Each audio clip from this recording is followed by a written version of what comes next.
આજે હું પરવર અને બટાકાનું શાક બનાવું છું.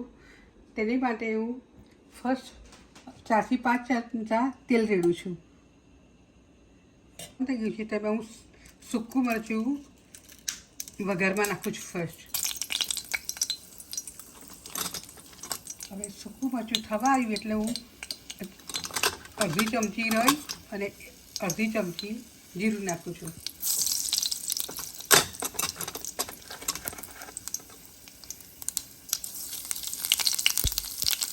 જીરું તકડાઈ ગયું છે મારું, એટલે તેમાં હું ચપટી હિંગ નાખું છું.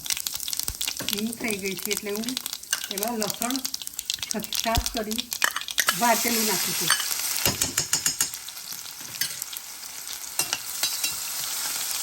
હવે લસણ પકડાઈ ગયું એટલે 1 ચમચી હળદર નાખું છું. અને હું મારા પરવર અંદર નાખી દઉં છું. આ 500 ગ્રામ પરવર મેં સમાર્યા છે અને તેમાં લસણ 7 થી 8 કળી વાટીને નાખ્યું છે અને તેમાં થોડું મીઠું નાખ્યું છે. હવે પરવરના ભાગનું અડધી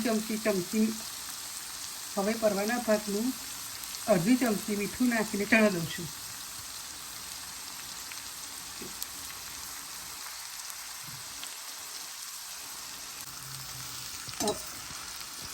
હવે એને મીડિયમ તાપે 10 થી 15 મિનિટ હું ચડવા દઈશ.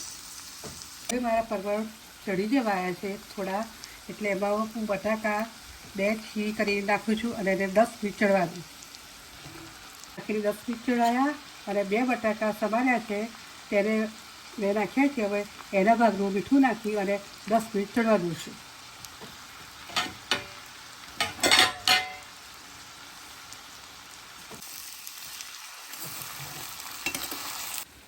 મારા પરવર બટાકા ચડવા આવી ગયા છે. હવે એમાં હું 2 ચમચી લાલ મરચું નાખું છું.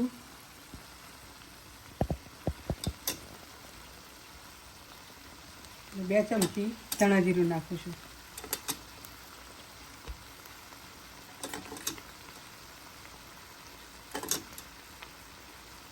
હવે એને હું 5 મિનિટ ચડવા દઈ અને પછી ગેસ બંધ કરી દઈશ.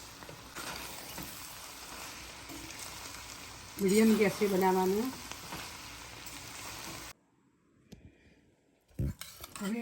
હવે મારું આ શાક તૈયાર થઈ ગયું છે.